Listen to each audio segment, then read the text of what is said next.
Hi, Captain Steve, and you know what? I love me a big center console. This is the Edgewater 370cc, loaded with features. Let's take a look.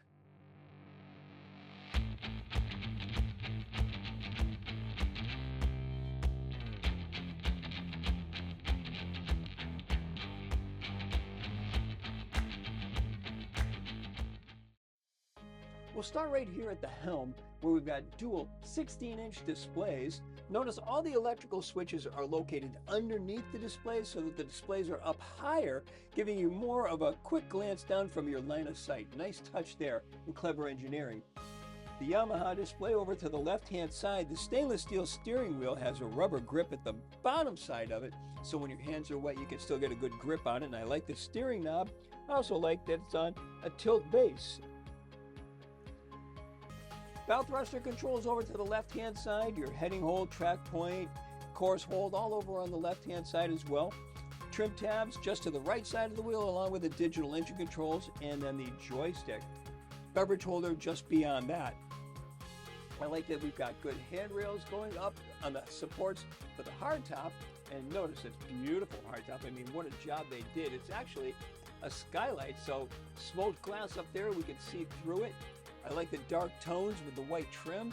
Speakers facing forward, and then we have E-controls, Seakeeper, stereo, speaker for the VHF, remote for the searchlight, and then a storage box.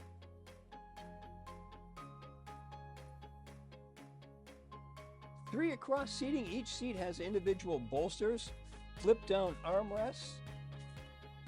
These are double seats. There's a flip-down footrest for these two seats, and then this seat has a footrest that's molded in below the console. Notice also that the helm seat is electrically actuated for sliding fore and aft.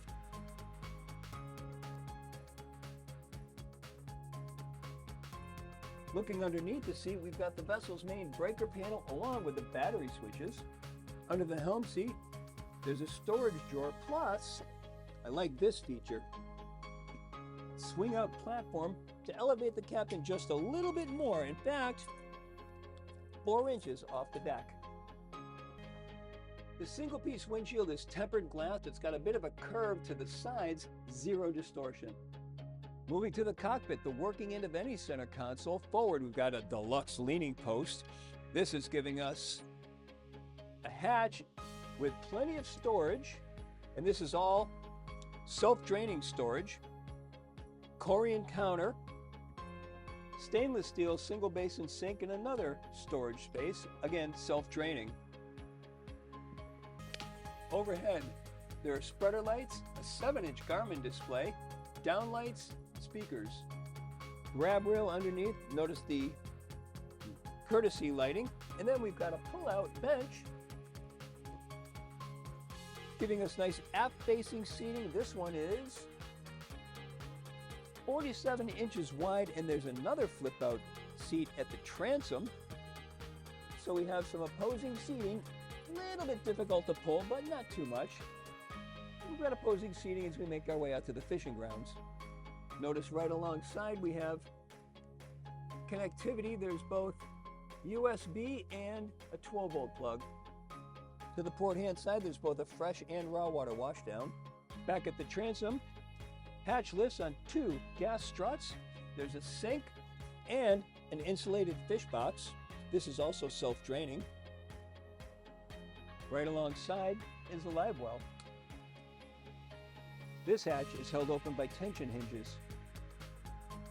The walk-through to the swim platform starts out at 16 inches, narrows down to 13 inches. To the starboard side, 3 smart plugs, and then the breakers underneath. These are 30-amp plugs. Little storage area for 5-gallon buckets to the deck area.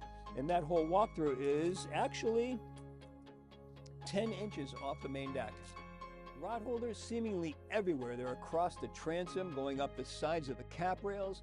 Overhead, 19 in this area, just from the helm seats back. And there's still more going forward. There are in-deck fish boxes to both port and starboard, and these also include chiller plates. To the starboard side, there's undergunnel rod storage and a tow rail, giving us a little extra safety margin to the 26-inch high bolster. In the center of the cockpit deck is a mechanical room with all of our batteries, generator, tanks, bilge pumps, all located in one spot. Moving to the bow, where we've got a comfortable lounger just ahead of the console. It comes out 43 inches. There are cubbies to both port and starboard. I'd like to see padding at the bottom of that cubby space. Maybe even an inductive charger to both port and starboard, because it's a great place to drop your cell phone. There are beverage holders and connectivity sockets to both sides, and a fusion stereo head is over to the port hand side. Forward, there's wraparound seating. Notice the padded bolster continues all the way around. It's nearly 360 degrees around the entire boat. The seat backs are easily removable. We can remove both of them, and we can take the cushions off, lower the table electrically, and we can create a full casting deck. We can also put a pad in the middle on top of the table to create a sun pad going all the way across. And notice how the powder-coated grab rail is just inside the cap rail, giving it a little bit more of a comfort level. And notice how high all of the bulwarks are here, giving us a safety factor. Naturally, there's storage underneath all of the seats, and the seat storage release is located right here. Here are the controls for bringing the table up and down. We've also got connectivity, beverage holders that double as rod holders, speaker and a subwoofer over to the port hand side, beverage holders and rod holders, and just a speaker over to the starboard side. Combination rod and beverage holders are located about every 3 feet spaced apart on the cap rail. We've also got 10-inch pull-up cleats. There's 1, 2, 3 to each side, so that's a total of 6. A hatch all the way up forward is held open by tension hinges. There's a freshwater washdown, a cleat for holding the rode, and all of the anchor is handled by a windlass. I love that there's a hull side dive door. It is held in the open position by a magnetic catch, and it sits in a bit of a recess, so we're not taking up much space in the side. In fact, it's only going to be 16 inches. That's not bad at all. There's a dive ladder that gets stored just ahead. The helm is port side mounted, which leaves a starboard side companionway to get down into the cabin here. And what a cabin it is. Edgewater did a really nice job on this, mainly because the ceiling height, 6 feet 3 inches, and a lot of nice fit and finish. Look at the upholstery to the bulkhead, wood treatments as well, opening port lights, fixed windows. I mean, just a lot of nice work going on here. The berth is fully forward, and that measures in at 74 inches. So we've got a good comfort level for 2 people. There's a microwave, 24-inch television, refrigerator, vessel sink, Corian countertop, and we've got a head compartment. And as expected, it is a wet head, but there's also an opening port light here for ventilation. Look at this nice mirror on the back of the door. At the aft bulkhead, main breaker panel.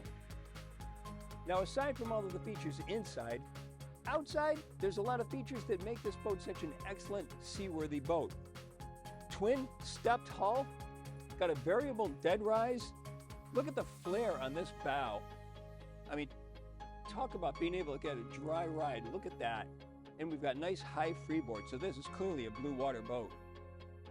As for power, this one's got triple 300s, which should bring this thing to a top speed of around 64 miles an hour. So there are excellent characteristics for making this an offshore fishing machine. On the inside, plenty of safety features, but what I'm not able to show you is how well she handles. And while I'm not taking it out on the water, I can tell you that every Edgewater I've ever been on handles remarkably well, and that's just characteristic of the brand. And that's my full features inspection of the 370cc from Edgewater. I'm Captain Steve, and I will see you on the water.